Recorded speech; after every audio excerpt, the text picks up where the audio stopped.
দেশের জাতীয় সঙ্গীত পরিবর্তন করার জন্য অনেকে বলা বলি করছেন, এটা পরিবর্তন করা উচিত কিনা ইসলামের আলোকে জানতে চাই।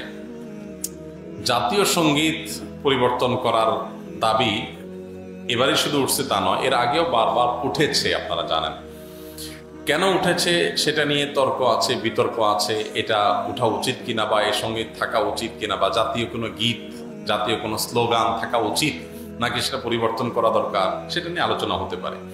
আমি সে আলোচনায় যাব, তার আগে একটু প্রাসঙ্গিক অন্য একটা বিষয় বলি। সেটা হলো যে দেশপ্রেমের নামে, দেশত্ববোধকতার নামে, দেশত্ববোধক কাজের নামে আপনি কোনো গীত, মিউজিক সংযুক্ত করে, বাদ্যযন্ত্র সংযোগে আপনি যদি কাউকে শুনতে বাধ্য করান, তাহলে সেটা তার স্বাধীনতার খর্ব করার শামিল, বিশেষ করে মুসলমানদের ক্ষেত্রে। কারণ ইসলাম যেহেতু বাদ্যযন্ত্র যোগে কোনো গান বাদ্যকে অ্যালাউ করে না, কোনো গানকে অ্যালাউ করে না, বিধায় আপনি দেশাত্মবোধক গানের নামে, দেশপ্রেমের নামে আপনি আমাকে যদি এটা চাপিয়ে দেন, তাহলে এটা হবে আমার অধিকার লঙ্ঘন করা, আমার অধিকার খর্ব করা। সোজা কথা, দেশের সংখ্যাগরিষ্ঠ মানুষ যেটাকে হারাম মনে করে সেই কাজ আপনি দেশের মানুষের উপর চাপিয়ে দিতে পারেন না।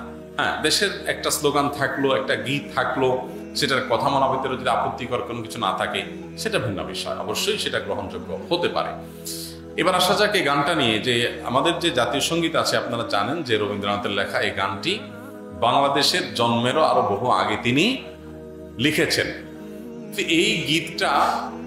এই গীতটা মূলত বাংলাদেশকে কেন্দ্র করে লেখা হয়নি।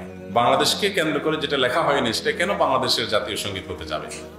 এটা একটি বিষয়। আরেকটা বিষয় হলো, যেই গীতের মধ্যে কোথাও বাংলাদেশ শব্দটাই নেই, সে গীত কিভাবে এদেশের জাতীয় সঙ্গীত হতে পারে? বিধায় আমি তো মনে করি যে এই দাবিটা অযৌক্তিক না, যে আমাদের জাতীয় সঙ্গীত পরিবর্তন করা এটা সময়ের সবচেয়ে গুরুত্বপূর্ণ দাবিগুলোর মধ্যে থেকে একটি।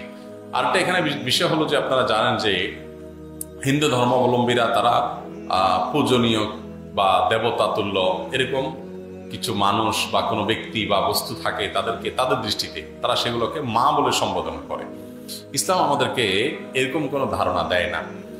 মাতৃভূমির প্রতি ভালোবাসা এটা একটা স্বকীয় বিষয়, এটার জন্য মুসলমান হওয়া প্রয়োজন নাই, এটার জন্য মানুষ হওয়া যথেষ্ট। শুধু মানুষ কেন, অন্যান্য প্রাণীর মধ্যেও কি আছে? নিজের ভূমির প্রতি নিজের টান আছে। একটা কুকুর, একটা বিড়াল, একটা প্রাণীও দেখবেন যে সে যে ভূমিতে থাকে, বসবাস করে, বা যে ভূমিতে তার জন্ম বেড়ে ওঠে, সেটার প্রতি তার সহজাত একটা টান আছে। সেখানে মানুষের মধ্যে তো অবশ্যই আছে। আমাদের প্রিয় নবী সাল্লাল্লাহু আলাইহি ওয়াসাল্লাম মক্কা থেকে যখন হিজরত করে মদিনায় আসছেন, তাকে যখন কেবলা পরিবর্তন নির্দেশ করা হলো, তিনি যখন ফিলিস্তিনের দিকে নামাজ আদায় করছিলেন, তিনি বারবার করে মক্কার দিকে যেন কেবলা করে নামাজ পড়তে পারেন, নিজের মাতৃভূমির দিকে ফিরে যেন তার সালাত আদায় করতে পারেন, সেজন্য আল্লাহর কাছে বারবার করে বিভিন্নভাবে আর্গুমেন্ট পেশ করছিলেন। আল্লাহ তাআলা কোরআনে সেটা উল্লেখ করেছেন, ফালানুওয়াল্লিয়ান্নাকা কিবলাতান তারদাহা। হে রাসূল, অচিরে আপনাকে আপনার মনের মতো আপনি যে কেবলার প্রত্যাশা করছেন সেদিকে ফিরে সালাত আদায় করার নির্দেশ দান করবে। এখান থেকে বোঝা যায় মাতৃভূমির প্রতি সহজাত টান থাকা এটা একেবারে প্রাকৃতিক একটি বিষয়। বিধায় এটার জন্য কোনো জাল হাদিস বানানোর কোনো প্রয়োজন নাই, যে হব্বুল্লাতন মিনাল ঈমান, দেশপ্রেমের অঙ্গ, এরকম কোনো হাদিস নবী সাল্লাল্লাহু আলাইহি ওয়াসাল্লাম বলেন নাই। নবী সাল্লাল্লাহু আলাইহি ওয়াসাল্লাম নিজেই নিজের মাতৃভূমিতে তার ভালোবাসা ছিল। সো একজন মানুষ হিসেবে আমাদের মধ্যে সেটা থাকবে, দায়িত্বশীলতা থাকবে, সেটাই স্বাভাবিক। আলাদা করে জাল হাদিস বানানোর প্রয়োজন না। যাই হোক, তো মাতৃভূমির প্রতি টান এক জিনিস, আর সেটাকে পূজা করা আরেক জিনিস। ইসলাম আমাকে এটাকে পূজনীয় করতে বলে নাই। বিদায় সংখ্যাগরিষ্ঠ মানুষের বিশ্বাসের সাথে যেমন যায় না, এই গীত বাংলাদেশকে কেন্দ্র করে লেখা হয় নাই, এটা বাংলাকে কেন্দ্র করে লেখা হচ্ছে, যেটা পশ্চিমবঙ্গ পূর্ববঙ্গ মিলায়। অতএব এই জ্ঞান মূলত এই দেশের জন্য না, যার কারণে এই গীত বা স্লোগান বাংলাদেশের এটা পরিবর্তন হওয়াটাই হলো যৌক্তিক।